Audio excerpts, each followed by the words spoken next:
Yeah, Saturday night. Lucky viewers, we're going to talk technique. Going to talk technique in this video, not for myself, but for all the people out there that love this word. All these tennis people that love this word and they have no idea what they're talking about. And we're looking at this book here. Looking at this book, I've mentioned it before. I've talked about it, made videos about it. This is my reference. This is where it comes from. If you want to know, I didn't make this stuff up. I just used it. I just implemented it and proved it to myself to understand how it works. And let's talk about it. Let's talk about technique. What is tennis technique? Now I'll try to throw in some videos here to make this video maybe a little bit better if I feel like it. He lists 5 stages, and we're talking about technique being the 4th stage. And I just dropped the video, the last video before this, and I have a couple beginner/intermediate players, and I talk about short tennis, and I show them playing short tennis, and then mini tennis. Those are the first 2 stages. And then we move back to full court, and you can see that's a perfect video. That's a perfect example of 2 players. They're not serious players, but I'm just pointing this out because it's a great example of 2 players that have skipped. I'm sorry. I don't know if I said that. The first stage is coordination training. The second stage is short tennis. The third stage is mini tennis. They have skipped the first 3 stages. They've done parts of the first 3 stages, which you can see in that video. They're not. That's why I call them beginner intermediates. They have some sport experience and tennis experience, but they have skipped. You can tell they have skipped. Let's just use short tennis. They have skipped short tennis. They have not mastered it. They're missing skills that they could have learned through short tennis. And that is why you cannot teach those 2 players specifically. You cannot put them into the 4th stage, which I'm going to get into here, and try to do technique learning effectively. Now you can do whatever you want. As he states in this book, there's no right exact path. These are guidelines, because we are talking about human beings here. So the 4th, let's skip here to the 4th stage and see what I'm talking about here. So what is the 4th stage? What is what he calls the formation of the final technique? Okay, first of all, I'm telling you right now, if you have not gone through the first 3 stages, okay, you could get this through playing sports. You don't need to do it through tennis. If you don't play sports, you play mini tennis extensively, you will be as good as you can get from an athletic standpoint. That's how it works. So you don't have, if you play other sports, you can jump straight to the 4th. Some people can. It's rare, but it can happen. And based on age, etc. So if you don't have that foundation of those 3 stages laid out, your technique's gonna suck. It's not gonna be as good as it could be. Meaning, moving forward, you are going to have trouble, and that's what a lot of people refer to when they say a person. What they really refer to when they say a person's technique, their technique is bad or whatnot. Okay, you have to go back and clean up the first 3 stages. So, the formation of the final technique. Now, this guy, he's talking about still positioning the player in the service box. Okay, so according to this, once you go through all that and you want the player to have consistent good technique or whatever, you're still mini tennis. You're still inside this, not on the service line, not behind it, you're inside it. And how many times you see people trying to form the technique, the final technique, from behind the baseline. We're inside the service line. Why? Why are we inside the service line? Because we want them to play it as a half volley. We want them to take the ball almost as a half volley as early as possible. Now, they should have already learned the half volley in the previous stages, which they would have. If they go through those stages, they have mastered the half volley. So now it's not a problem to take the ball early. inside the standing inside the service line. It's easy now because of the first 3 stages. It takes maybe a matter of minutes. So then he goes through the how many balls, and gets a little bit more technical. But right now we're cross court. We're cross court, forehand cross court. Say forehand cross court, service line to service line with the coach, and then he gets into adding the volley, and he talks about this exercise that I'm talking about. It's kind of like an advanced mini tennis with more structure, and it comprises of 8 different stroke variations with regard to direction and positioning. 8 different. Okay, so think about that, and think about how people learn. When they think about learning technique, it's just hitting back and forth consistently. That's not technique learning. Technique learning is actually, as he's referring here, the formation of the final technique is very extensive and complex. 8 different stroke variations with regard to direction and positioning. It's still very complex, just like mini tennis was. Mini tennis is an open game.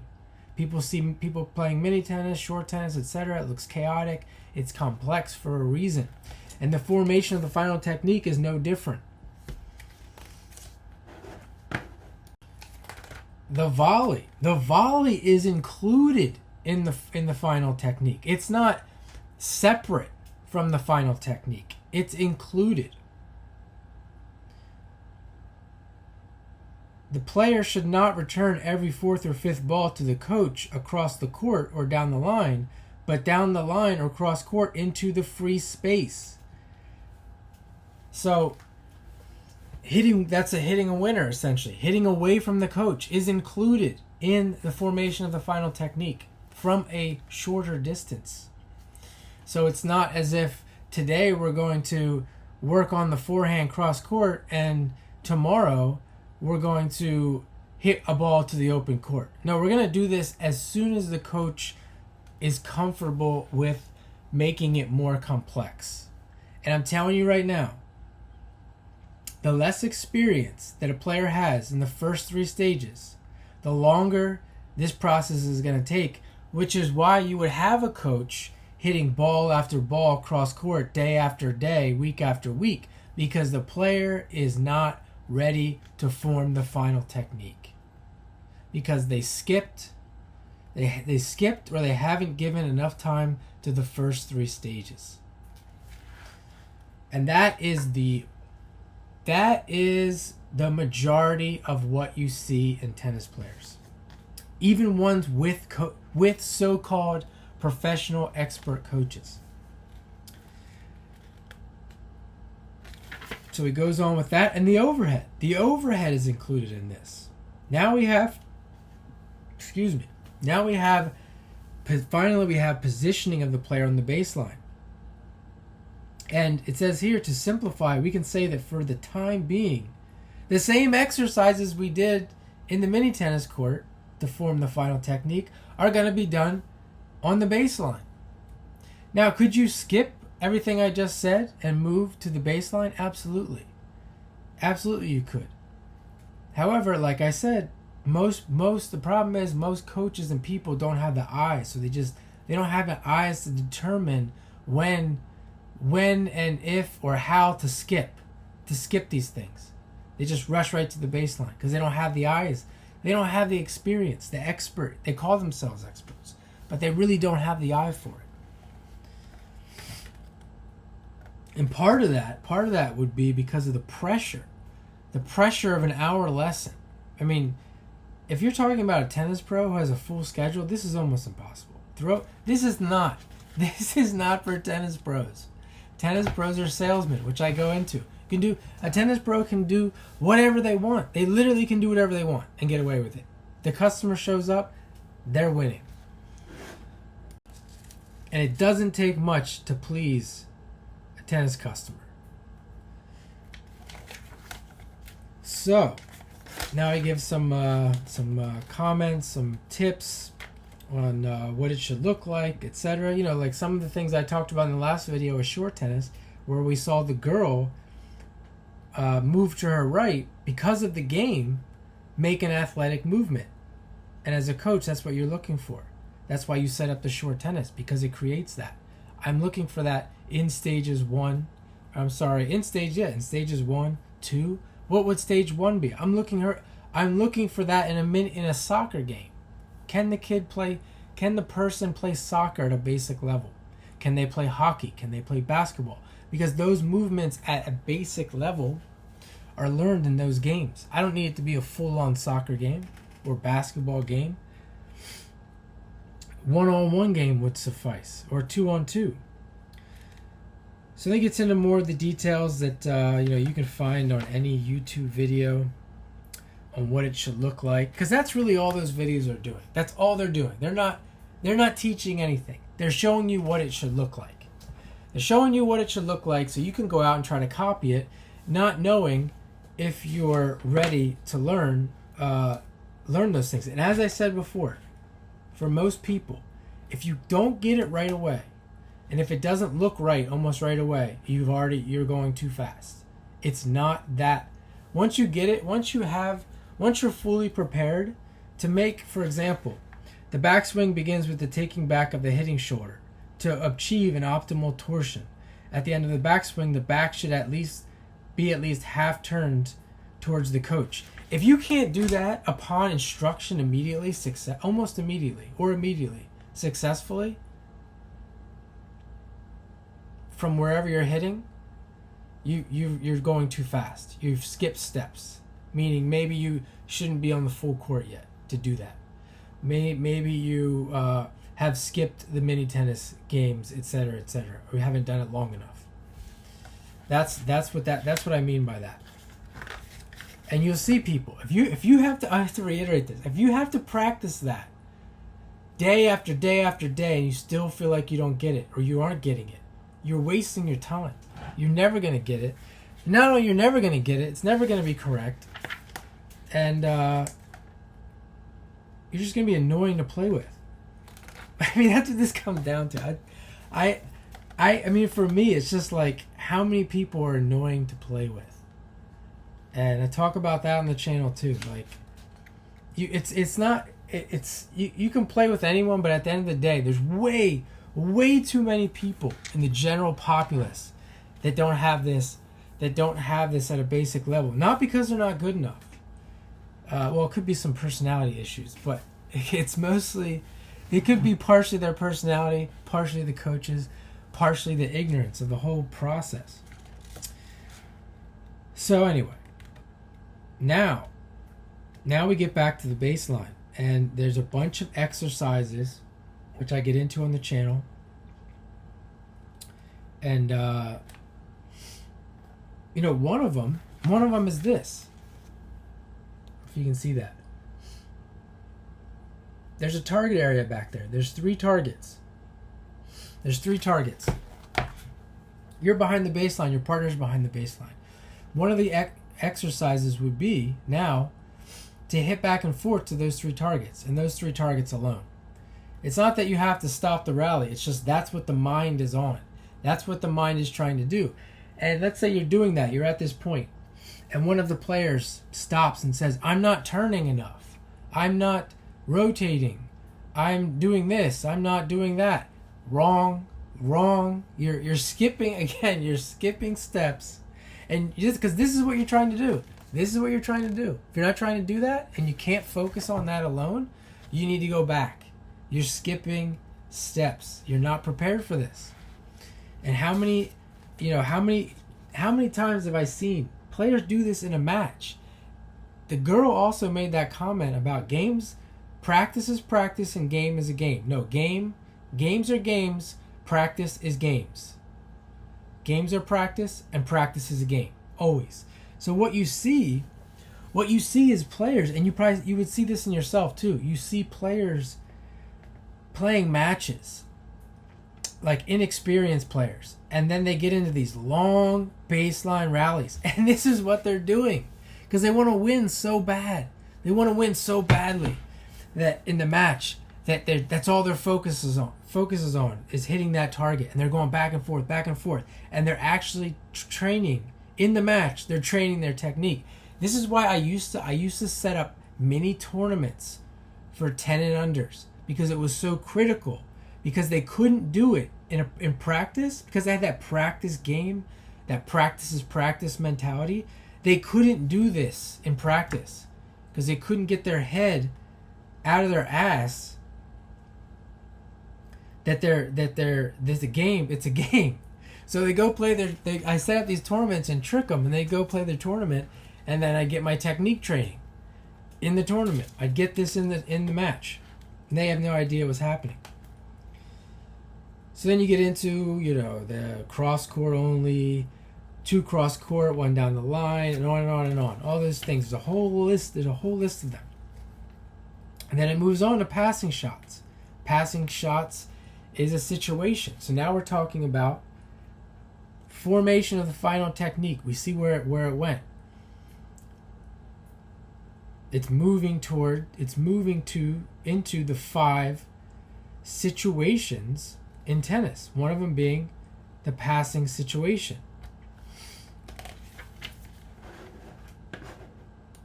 Now the last thing I'm going to mention, the 5th stage, which is really what I wanted to focus on this video. Got a little long, but that's what I talk about, the tennis map. Essentially, the tennis map there is the 5th stage, the automation, what he calls the automation stage. And the goals of this stage are accuracy and perfecting, and above all, attaining both a situational and a variable stability, and ability to push through the technique.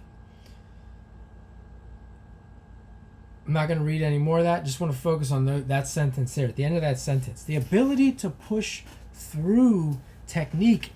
And that's where I have in maybe the second to last video I did. It's Zakharova. Okay. And someone made a comment about her technique looking bad.